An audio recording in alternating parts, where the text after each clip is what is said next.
Well, I'll start us off by welcoming everyone to tonight's program.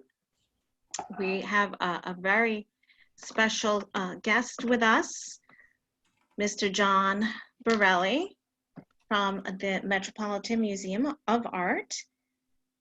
And I'll give you a little bit of background on Mr. Borelli. So here we go. Mr. Borelli spent 38 years working in the security department at the Metropolitan Museum of Art. And for more than 30 years, he was the individual who ran all security operations and formed and developed the department as a leader in museum security throughout the world. His purview also included the Met Cloisters and the Met Breuer Museum. He holds an MA in criminal justice and a PhD in criminology. He lives with his wife, Anna, in New York City, and they met at the Met. And he will be discussing his book, which I have up, Stealing the Show. Please welcome John Borelli. Okay, thank you so much, Giovanna, and welcome all the Harrison community, and thank you. And what I'd like to do tonight is give you an overview of what I went through for 38 years, but mainly looking at the theft aspect. Not many people know about the 6 thefts that happened at the Met.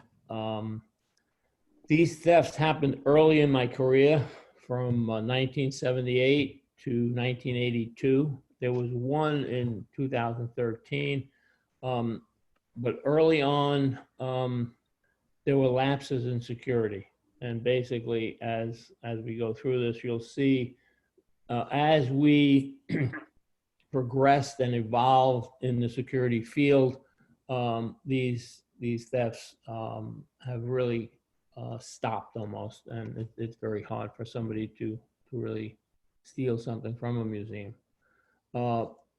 Like the Met, you have museum thefts throughout the world, but the bigger museums have a lot better security now than we did, say, 30, 25 years ago. Do you mind if I can have that first slide? Yes. So there it is, the Met. I got to the Met in 1978, and like Giovanna said, I was there for 38 years. The Met encompasses almost 2.2 million square feet, 21 interconnected buildings, over 12 acres, 17 different curatorial departments, 5 conservation departments, and it's a truly encyclopedic museum. And one curator has told me encyclopedic means prehistoric art to all the way to contemporary art and modern art. And the Met had a department covering every art form created in civilization. To help me run the security department at the Met, I had a staff of over 600. They were really professional, dedicated individuals who really loved the Met, and they're still there. They still love the Met. That staff, you talk about diversity. We had over 40 individual languages, their first languages spoken, and they came from 90 different countries throughout the world. I had a great management team, and we developed this staff over a 25-year period. The next slide. So in 1979, this is a marble head of a herm, Greek, 15th century. In 1979, this was the first theft from the Met in 107 years of its existence in public galleries. It was just taken right off its pedestal. it wasn't secured properly. Some individual came in during the Tut exhibit when we were very busy, had a lot of people coming through the Met, and someone came in on an afternoon, I think it was a Tuesday afternoon. I remember this very vividly at about 4:30, and one of the security officers noticed the pedestal was empty, reported it, and we reported it as a theft. Back in 1979, museums were very reluctant to report theft, and they were embarrassed. A lot of museums didn't want to be criticized, and the Met, after a lot of discussion, took the lead, and we convinced the Met to the administration to go to the press and put this out. It was on the front page of the New York Times the next day that it was stolen from the Met. 5 days later, to fast forward, we get a call from the police department, basically, told us that they had an anonymous tip. They said it was in a locker in Grand Central Station. They went and retrieved it. We got it back. And the interesting thing in this case was when the Met acquired this piece, there was a heart. I don't know if you could see it in the photo over its right eye. And that came with the acquisition. When we retrieved it, over its other eye, there was a heart carved, another heart carved that wasn't there when it was stolen. The interesting coincidence was when we retrieved this, it was on Valentine's Day. So we believe it was a prank. It was either somebody giving somebody a Valentine's Day gift or some type of Valentine's type of situation where maybe the person who got the gift didn't think it was too funny, and they said, "You got to give this thing back." And with the advertisement in the Times, it was important that we did that to get word out, and I think that's what got everybody a little nervous out there who had the head, and they got it back. It's funny how these pieces of art show up in the weirdest places, whether it's a locker in Grand Central Station or a trunk of a car or an attic or a flea market. It's truly amazing, some of the journeys these stolen pieces of art take. The next slide. This was 1981. It was 2 Celtic coins, Christian jewelry that was stolen from the medieval gallery. And let me just go back for a second. I have this theory where art theft is a theft of opportunity, and it's also a theft where there are 3 types of opportunists. There is the outside opportunist who comes into an institution, whether it's spur of the moment or some planning. They see a vulnerability, they see an opportunity to take something, as the Greek had, and they steal it. That was not done for economics. It was probably done for a prank. This next case, which I call an internal opportunist, was done by someone who worked at the museum. Someone who works in an institution, works for a gallery, works for or even a resident they're the internal opportunist, somebody who waits for an opportunity to steal something. In a lot of these cases, the internal opportunist has developed some type of financial problem. This individual who stole these 7 pieces was a custodian supervisor who was getting divorced and he needed money. There was a curator at the Hermitage who had medical problems, who was stealing objects from the Hermitage to get money to pay for drugs for her health problem. So, excuse me. So that internal opportunist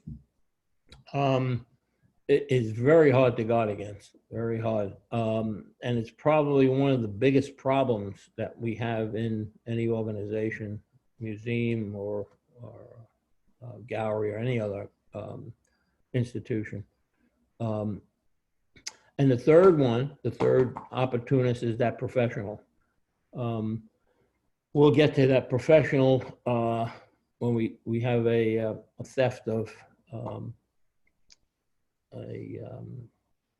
tapestries, but I'll explain that. But that person is a person who really lives by stealing. It's all economics. They have markets to resell the objects, whether it's illegal, legal.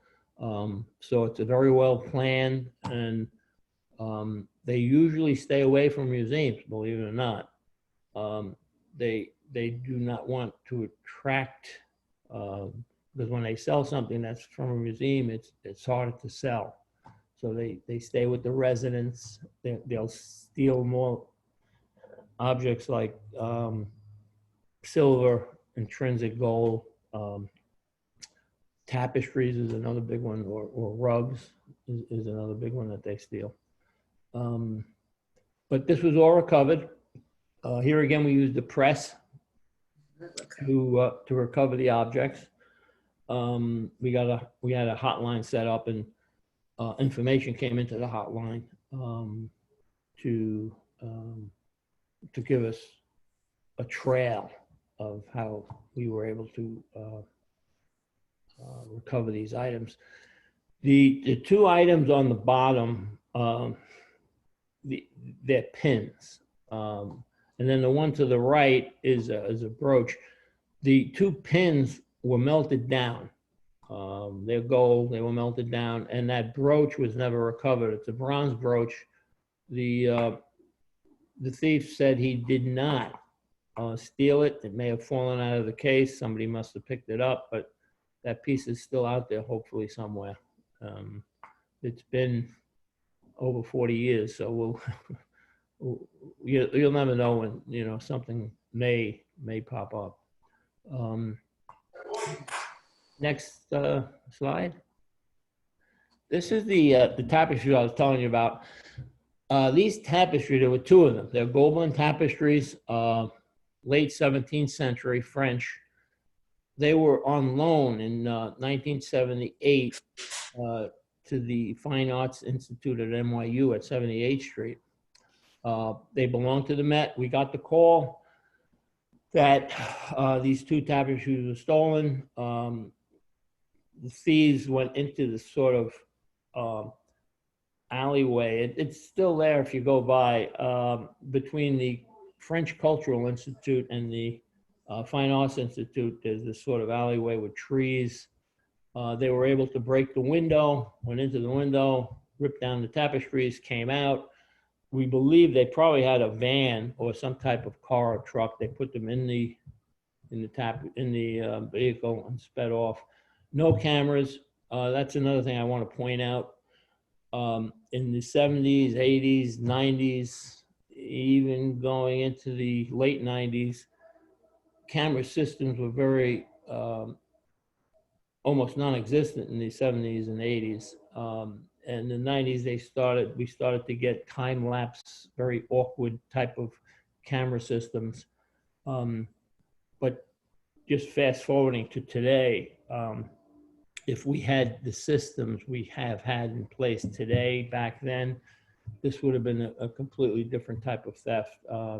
It probably wouldn't have happened because these thieves know that they would have been recorded.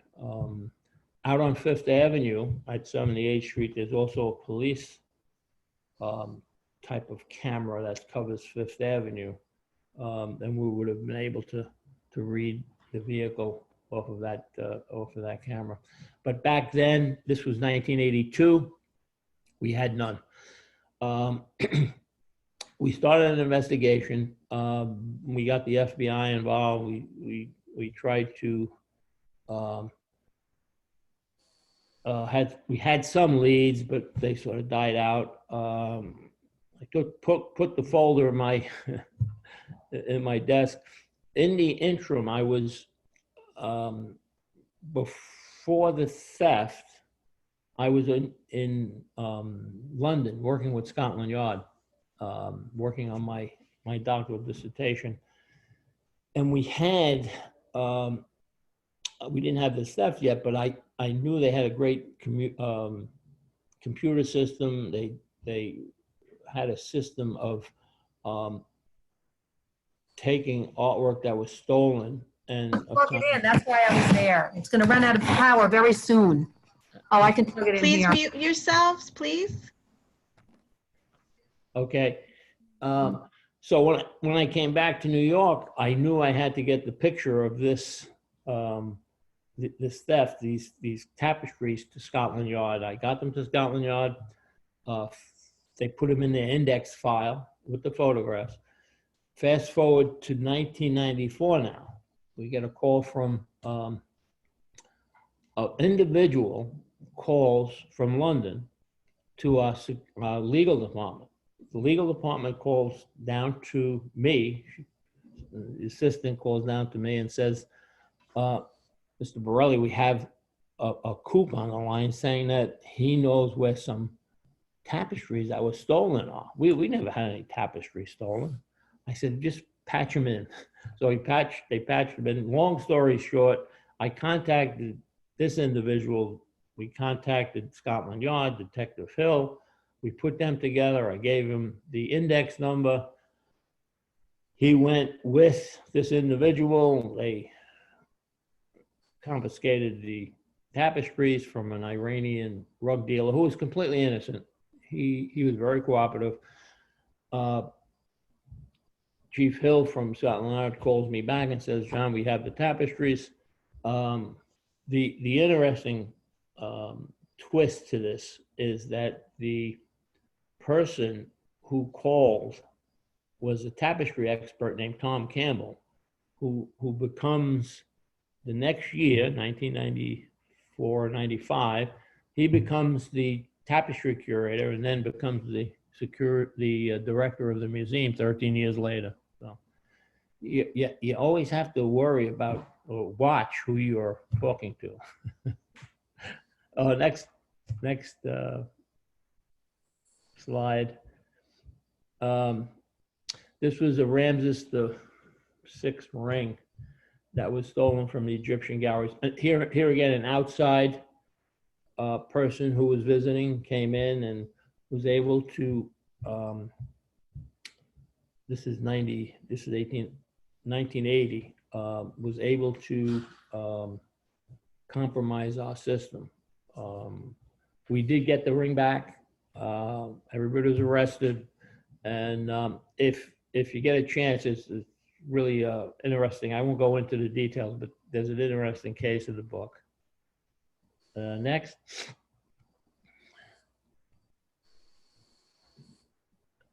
Now this is interesting. This happened in 2013.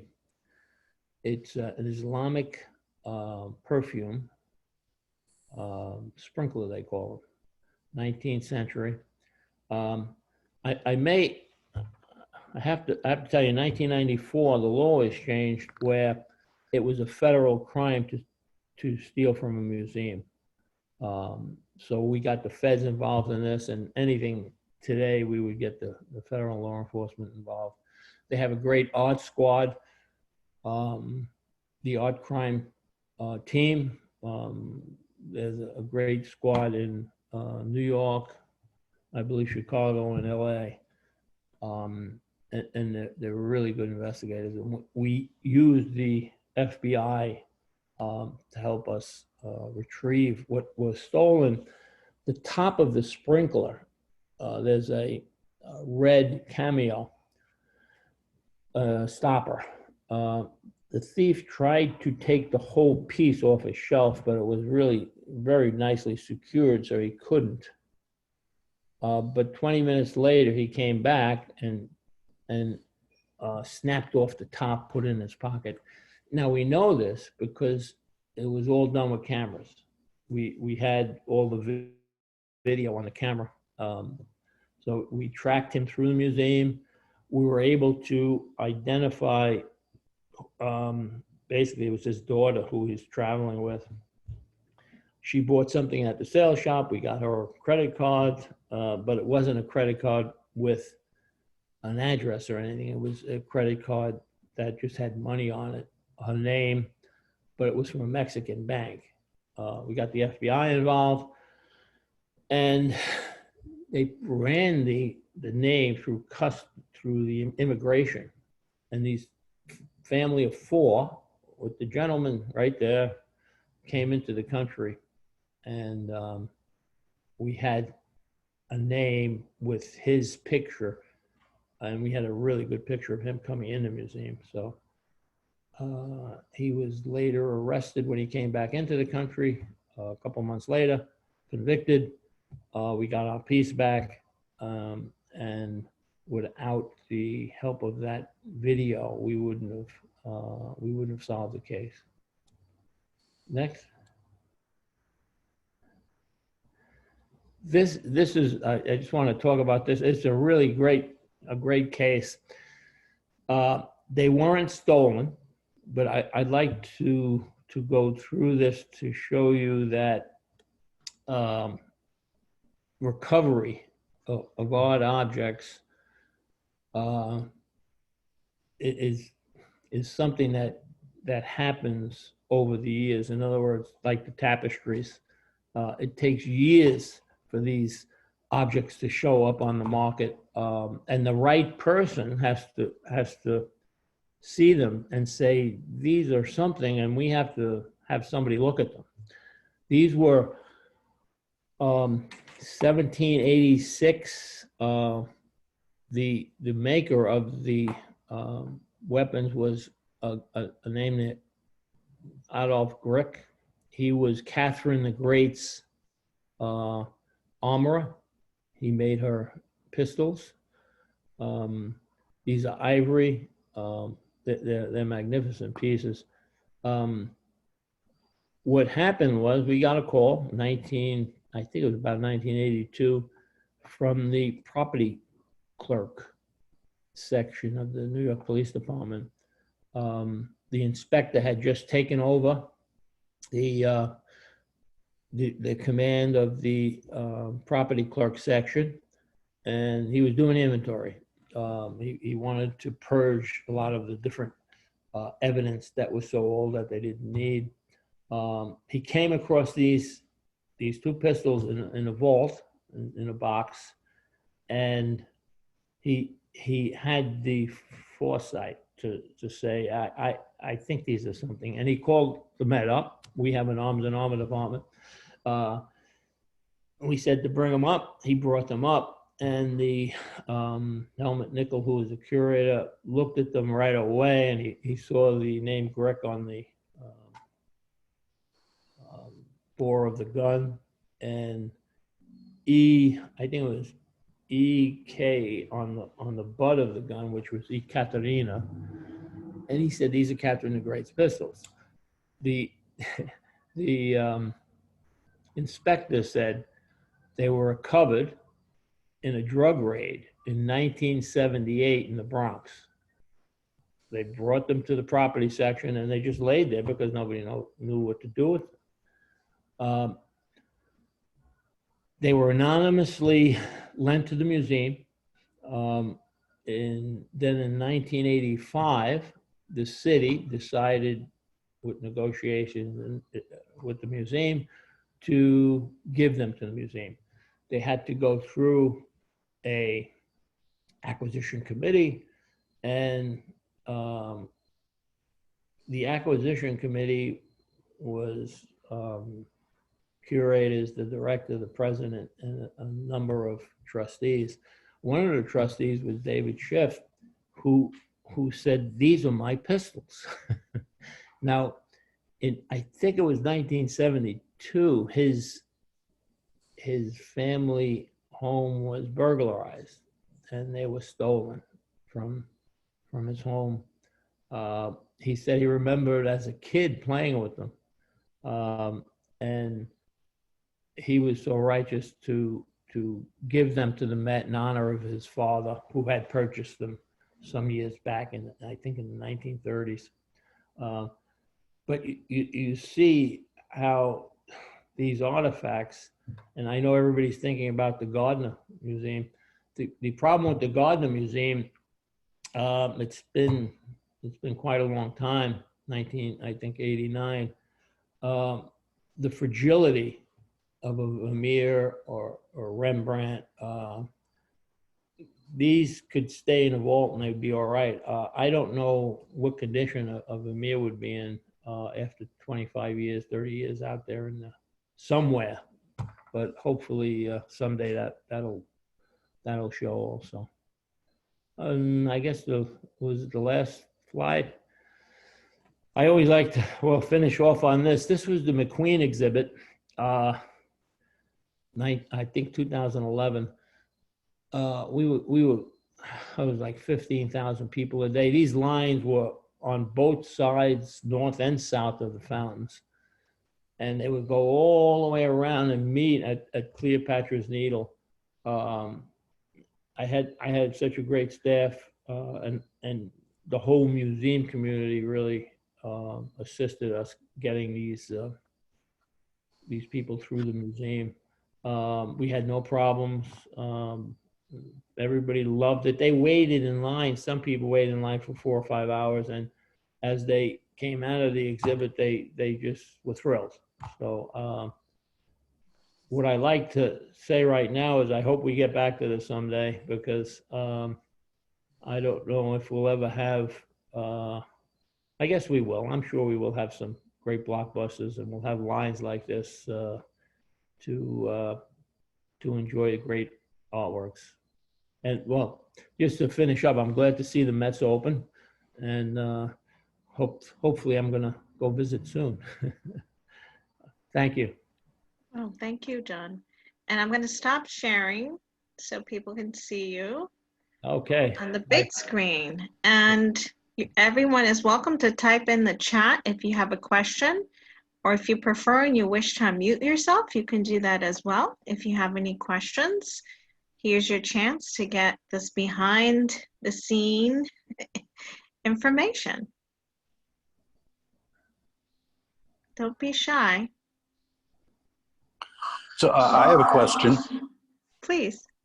So because I was, for some reason, I was actually looking at some, I was looking at other museums and other thefts that come to mind that were pretty notable. One would be the Museum of Natural History, where Murph the Surf stole, I think it was the Star of India, would be one. And then, of course, the legendary, the theft of the Mona Lisa from the Louvre, and I think 1911, where it turned out that it was an Italian a janitor who felt that it belonged back in Italy, and so he worked for the museum, and he hid in a broom closet, and after the museum closed, he stole it, and he was going to bring it back to Italy or something. And I mean, some of these stories are just fabulous. Yeah. He did bring it back to Italy, and oh, he did. Yeah, he did, and it was today they're talking about that all the time. He may have been ahead of himself, because although he stole it, the Elgin marbles and there's these different countries that are saying there's certain art that should be back in our country, and you can't condone him. He was absolutely wrong, but he had the same, I guess, the same idea. The Murph the Surf was a rooftop type of theft, and I don't believe they ever got the Star of India back, from what I understand. And he very recently, I think he's still alive. There was some publicity about him, but you know, the everyday thefts, they're the sensationalized. That's what everybody thinks about. You know, the sensationalized art thefts. But most art thefts are residential. They're galleries. There's certain objects that these thieves want to make money on. There are certain thefts that we can't understand why they even did it, like the Gardner theft. It boggles my mind. All they had to do was steal the Vermeer. They were in the museum 81 minutes. All they had to do was steal the Vermeer and do some type of ransom. And, you know, the theory is that they probably were professional at some point with the way they did it, but they were probably stealing the art to use it as some leverage to get one of their buddies out of jail. That's basically what we think happened. So there's some chance it'll resurface at some point. Well, that's my, yeah, I would think it would, Hidden but somewhere. my problem with it is, and I've been schooled with the conservation people, and they have, because we had some damage of a Picasso, and they showed me how brittle a 1906 Picasso canvas is. It's if you put some pressure on it, it'll tear. When you get to the 17th century, they show me some canvases with the it disintegrates if you touch it. So where it's being stored for all these years, if it's not the right condition, it'll just, you know, deteriorate. So if we do find it, hopefully they put it in some area that is environmentally nice to the painting. But I Right. think that's the big problem. We have several questions that came on. Did you ever stop a theft in process? You know, I get this question. I get this question a lot. No, it's an easy answer. Maybe with the technology we have now, with the cameras tied into alarms and the notification with a picture instantaneously to a command center, it may happen. What we have stopped are people going to certain areas. We have stopped people trying to sit down on chairs that are artwork, touching things, that type of thing. We've stopped that. Now, if those people were touching it to take, you know, we wouldn't know. Right. Another question from Chris. The first question was from Lisa Platt. This one's from Chris. Did you at any point have an experience where there was a question about the artwork's authenticity? Oh yeah, there's a good in the book. There's a great story. The FBI called us a lot when they confiscated art, and the first thing they would do is they wanted to legitimize it to see if it was real, and that's why the pistol case was so unbelievable. And that happened, it's the only time that happened in 38 years, my 38 years career, where somebody brought something in that was legitimate. Most of the time, 99% of the time, somebody will bring a piece of art in that is not what it's supposed to be. So the question that the FBI had on this one case, there was, I don't want to ruin the story because it's in the book, but they brought, they confiscated some paintings coming in from Cuba. And they had all the stamps on them, and they were supposed to be Picasso's and I think a Pizarro. And the first thing that I thought they were stolen.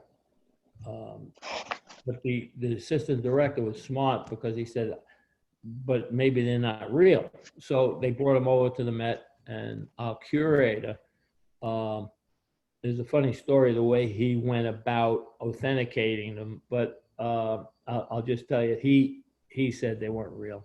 So that whole case was just thrown out. So it happens quite often. Okay, another question from Gina. Some of the objects are very small and probably in locked cases. How do thieves get into them? Well, it'll be hard today. In my early career, that ring was compromised. If you read in the book, you'll see how it was compromised. The case wasn't secure. That's basically how they got in the case. Today, we've done a lot over the years to really secure these cases. They'd have to smash them. They'd have to break them. They'd have to really damage them to get what they wanted out of the case. I must tell you, this is an interesting fact that I've uncovered with my studies.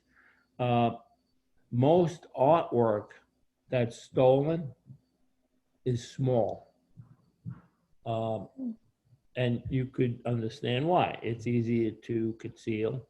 I think the statistics I came up with paintings, 90-something% of paintings are under 17 inches that are stolen. You do get exceptions, like the tapestries. Those tapestries are 23 pounds each. You will have exceptions, but most of the thefts are objects that are small. And there was another question. Has anything been stolen from the Rooftop exhibits? No. The roof, it would be hard to take any of that. They're usually big, big sculptures, and it's wide open, and there's a lot of people up there, and we have cameras on it. And, we've had people bump into stuff. We've had people, damage things unintentionally because of tripping or touching, that type of thing, but nothing stolen. Anne would like to know, can you talk about the security surrounding the arrival, display, and return of the Heavenly Bodies Fashion and Vatican exhibit? Also, was it accompanied by someone from the Vatican? Yeah, I was gone by that time, but I will tell you, for any other transportation of loans, basically, they're all handled the same way. It's done through the registrar's office, and the registrar's office is the department that controls the movement of all art within the museum, on loan, coming into the museum, special exhibitions. We, as security professionals, we work very closely with them on the high valued objects like the Vatican exhibit, the Tut exhibit.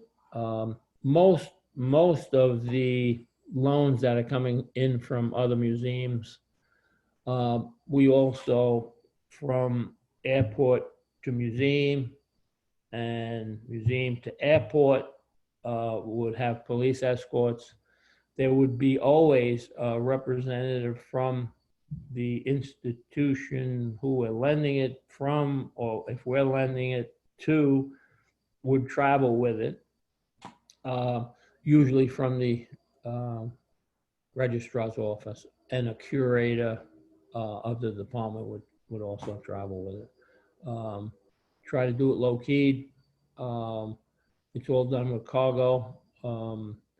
It's insured, and we've never had any really bad situations with planes crashing or anything like that.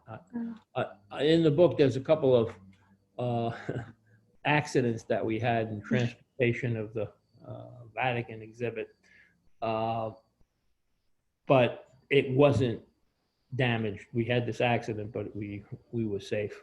It didn't get damaged. But so it's the registrar, security, and the curators all working together. Yeah, it's like a big team of people Yeah. behind the scenes caring for the art. Mm-hmm. Their life depends on it. Yeah. Do you have Diana wants to know, do you have a favorite heist movie? No, I I have to think about this because it's asked me a lot, and no, I don't. I really don't. They're really sensational. I like them all. I mean, because they're entertaining, you know. But Are they accurate? most of them aren't, real life. They're more Hollywood type of things. Yeah. Okay, we have a few more questions here. How is it possible to search the entire museum when it closes to make sure no one is hiding? It's a good That's question. from Regina. Good question. So I will tell you, it is possible, and how it's done is it's done. I had mentioned 600 security officers or security personnel. At any given time at the museum when it's open, there's over 300 of these people in the galleries, and every person gets at roll call a slip of paper of an area that they check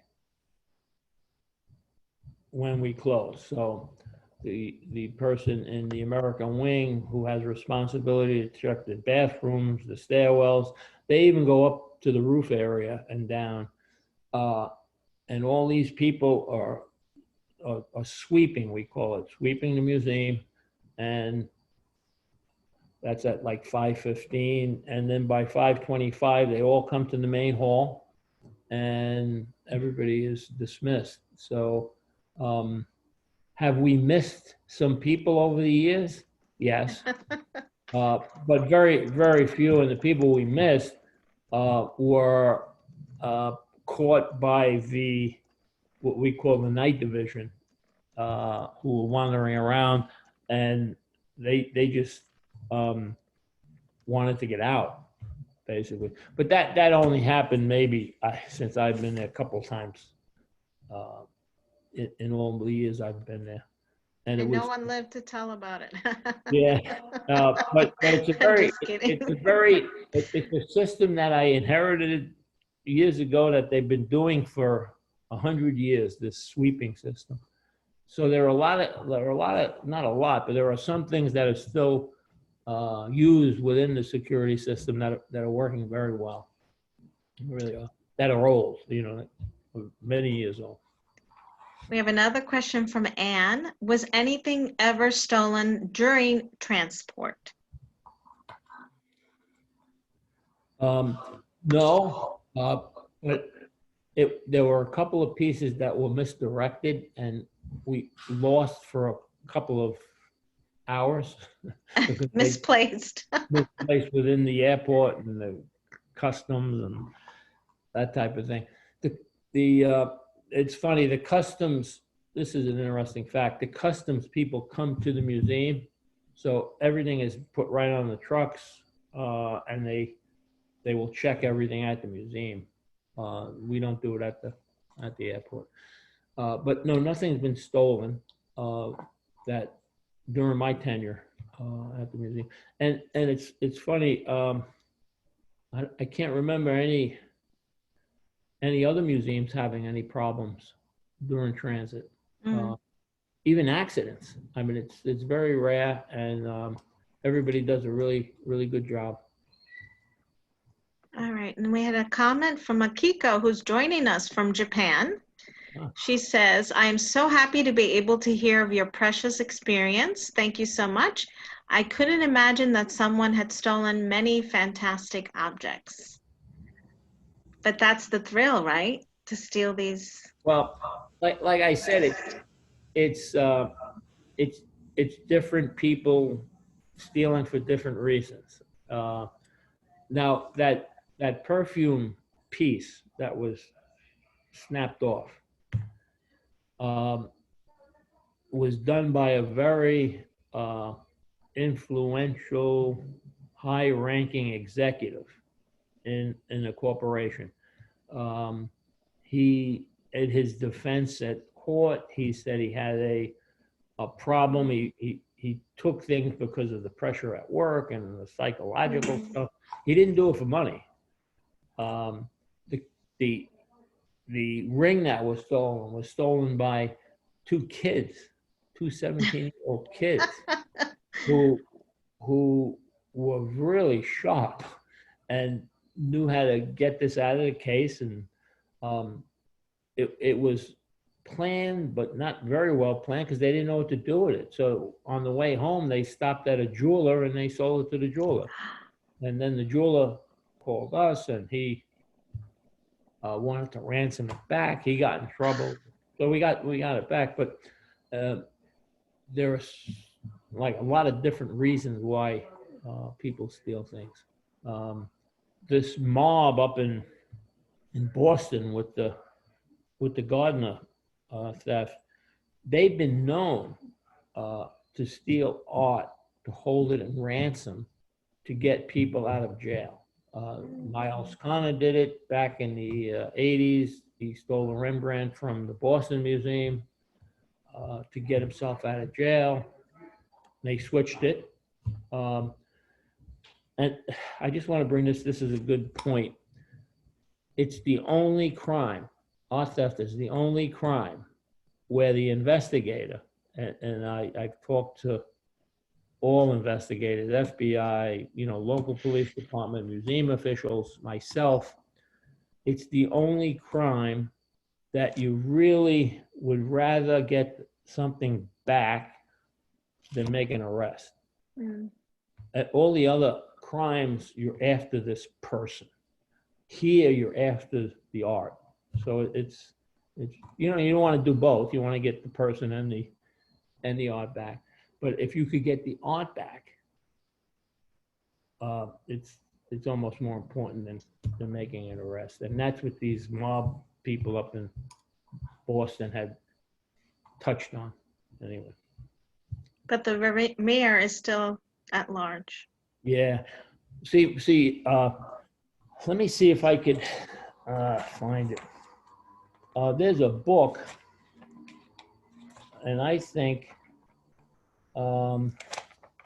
it's called Master Thief. And I'm sorry, I forget the author's name right now. But if you want to look it up, Master Thief, he has a really good theory, and I kind of bought into it. There was a wise guy up in Boston who was in jail, and his bodyguard was an individual who told people that he was going to get his buddy out of jail, his boss out of jail, by hitting the Gardner Museum.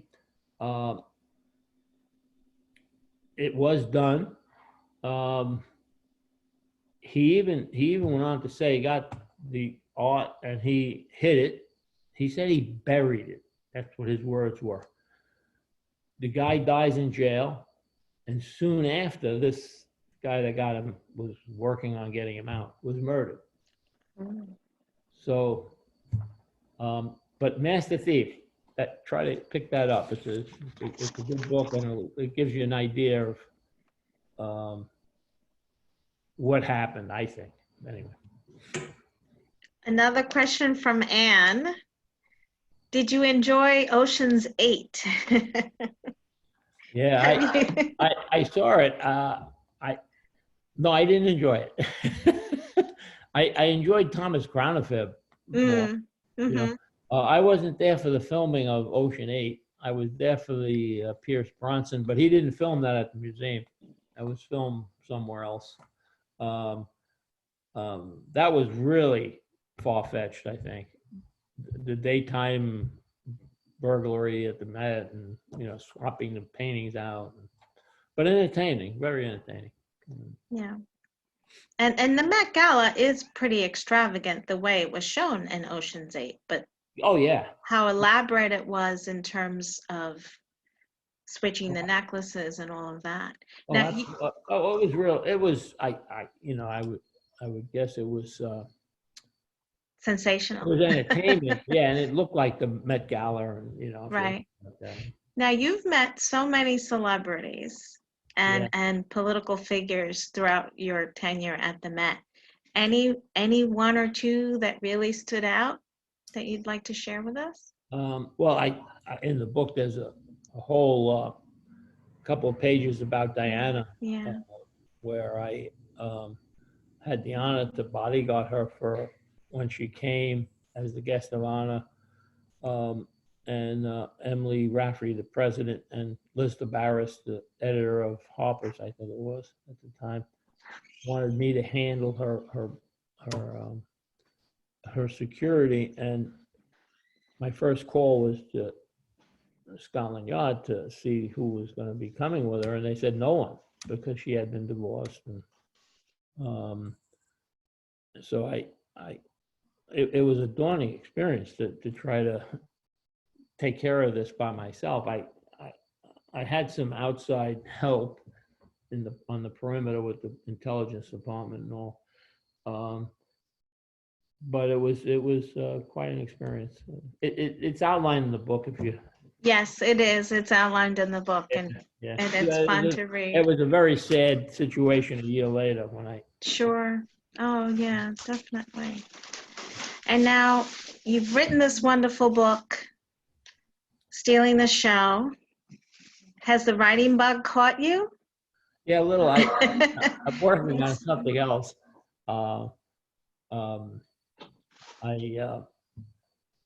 In my earlier days, I was a college football player, and I'm trying to write a memoir about that, tied into police work and work at the Met, and how I formed this the security department. So. Really? So you're writing that one now? Yeah, I have the manuscripts done, and I'm sending it out hopefully in a couple of weeks. Oh, nice. Yeah. So we'll have to have you come back and talk about that book. Absolutely. It should be fun. Right. So any other questions before we say goodnight? We have Gina D'Angelo saying this has been fascinating. Thank you so much. Can't wait to read the book. And Anne. Thank you. Oh wait, I don't know if that's private or if she wants me to ask you. What? But she says that she chaperoned a trip where she saw one of the little boys take a piece of scrimshaw. So that's a comment. At the Met, I guess at the Met, and they were held there until it was returned. And Bonnie, we don't have any scrimshaw. you don't have me. Oh, I'm sorry, Mystic. Sorry. Okay. Oh, Mystic. Yeah. Oh, yeah. At Mystic. Yeah, you don't mess with their stuff, right? And Bonnie Johnson has raised her hand, but I do not, I cannot unmute you. You can unmute yourself if you have a question. Okay. Apparently there are countries from time to time that request their art be returned. It's in the collection of the Met. Yeah. How many times has that happened? Oh, it happens a lot. We had the Morgantina silver that we returned to Italy. the Euphrates crater returned to Italy, and it was done over the years. And I think the Turkish hoard, we had something in Turkey that we had to return. And there are also pieces now, you'll read about them, of collectors who loan things to the Met, and they're on loan, but they're in question, so we have to give them back. They're kind of dicey cases, but there's always something that comes up. I remember Philippe saying, you know, if we didn't have these pieces, they would probably still be in the dirt or in the ground, or, you know, because there's this market of, you know, people who dig up artifacts and sell them through the market. I think it'll continue to happen. There's also the question of the World War II situation that happened. That comes up once in a while. It goes right into the legal department, and the lawyers get a hold of it, and they really try to work it out, depending on the case. Something like the Elgin marbles, I don't know, that always comes up with the Greek government and British Museum. I was just trying to think if there was something that comes up. It used to be the Euphrates crater, but then we finally had to give that up. I don't think there's anything now that I remember that's outstanding.